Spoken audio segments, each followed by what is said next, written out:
Ibnu Athaillah ialah tokoh tarekat Syadziliyah yang merupakan salah satu tarekat sufi terkemuka di dunia dan di Indonesia. Berikut ini adalah kata-kata bijak Ibnu Athaillah. Tak ada yang sulit jika engkau mencarinya melalui Tuhanmu. Tak ada yang mudah jika engkau mencarinya melalui dirimu sendiri. Engkau merdeka dari apa yang tak kau inginkan. Engkau budak dari apa yang kau serakahi. Kadang umur berlangsung panjang namun manfaat kurang. Kadang pula umur berlangsung pendek namun manfaat melimpah. Sebodoh-bodoh manusia adalah orang yang meninggalkan keyakinannya karena mengikuti sangkaan orang-orang. Jangan sampai tertundanya karunia Tuhan kepadamu, setelah kau mengulang-ulang doamu, membuatmu putus asa. Karena Dia menjamin pengabulan doa sesuai pilihannya, bukan sesuai pilihanmu, pada waktu yang diinginkannya, bukan pada waktu yang kau inginkan. Bisa jadi bukan orang yang benar-benar baik. Kamu kelihatan baik hanya karena kamu di antara orang-orang yang lebih buruk dibanding dirimu. Engkau lebih membutuhkan belas kasih-Nya ketika taat daripada ketika bermaksiat. Barang siapa yang tidak mengetahui nilai sebuah kenikmatan ketika ada, maka ia akan mengetahuinya ketika sudah tidak ada. Sebaik-baik waktumu adalah saat engkau menyadari kekuranganmu, dan engkau pun kembali mengakui kerendahanmu. Salat adalah pembersih hati dari kotoran dosa dan pembuka pintu kegaiban. Siapa yang merasa dirinya tawadu, berarti ia sombong. Karena tawadu tidak muncul dari orang yang merasa mulia. Maka dari itu, ketika kau merasa mulia, berarti kau telah sombong. Jika engkau melihat seseorang selalu menjawab segala apa yang ditanyakan kepadanya, mengungkapkan segala apa yang disaksikannya, dan menyebut segala apa yang diketahuinya, maka ketahuilah bahwa itu tanda-tanda kejahilan, kebodohan, pada dirinya. Tanamlah dirimu dalam tanah kerendahan, sebab segala sesuatu yang tidak ditanam maka hasilnya tidak akan sempurna. Seseorang tidak disebut mencintai kalau masih meminta sesuatu dari yang dicintai, namun orang-orang yang betul-betul mencintai ialah orang yang mau berkorban untukmu. Maka sesungguhnya orang yang mencintai ialah orang yang memberimu, bukan orang-orang yang minta diberi pemberianmu. Keinginanmu agar orang lain mengetahui keistimewaanmu adalah bukti ketidakjujuranmu dalam menghambakan diri kepada Allah. Siapa yang tidak mendekat kepada Allah, padahal sudah dihadiahi berbagai kenikmatan, maka akan diseret, agar mendekat, kepadanya dengan rantai cobaan. Di antara tanda matinya hati adalah tidak adanya perasaan sedih atas ketaatan yang kau lewatkan, dan tidak adanya perasaan menyesal atas kesalahan yang kau lakukan.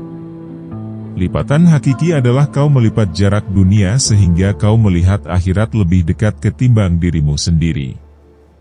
Di antara tanda-tanda orang yang senantiasa bersandar kepada amal-amalnya adalah kurangnya rasa harap kepada rahmat Allah. Apabila Allah telah membuatmu jemu dengan makhluk, maka ketahuilah bahwa Dia hendak membukakan pintu kemesraan dengannya. Jangan kau temani atau kau jadikan guru orang-orang yang perilakunya tidak membangkitkan kamu kepada Tuhan dan kata-katanya tidak menunjukkan kamu kepada Tuhan. Kau harus tetap menghadiri majelis ilmu meskipun masih melakukan maksiat. Jika hari ini tidak mendapatkan manfaat, mungkin esok kau akan mendapatkannya. Ketahuilah, satu kali duduk di majelis seorang ulama yang tulus, dapat membuatmu berubah dari sosok pelaku maksiat menjadi hamba yang taat dan takut kepada Allah. Persahabatanmu dengan orang awam yang tidak merestui hawa nafsunya lebih baik dibandingkan persahabatan dengan pemuka agama yang merestui nafsunya.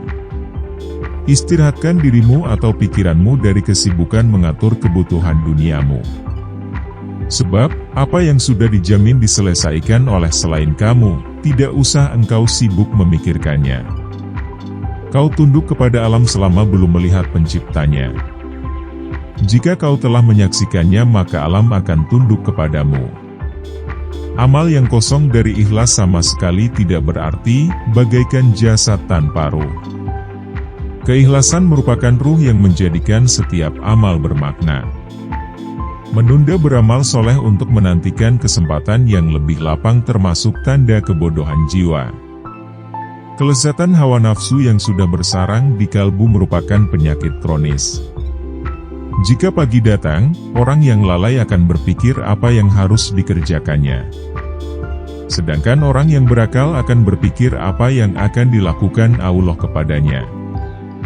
Beraneka ragamnya jenis amal perbuatan itu adalah karena bermacam-macamnya kondisi spiritual yang datang di dalam hati. Jika kau tidak ingin dipecat, jangan memangku jabatan yang tidak kekal. Jangan kau tuntut Tuhanmu karena tertundanya keinginanmu, tetapi tuntutlah dirimu karena engkau telah menunda adabmu kepada Allah. Maksiat yang melahirkan rasa hina pada dirimu hingga engkau menjadi butuh kepada Allah, itu lebih baik daripada taat yang menimbulkan perasaan mulia dan sombong, atau membanggakan dirimu.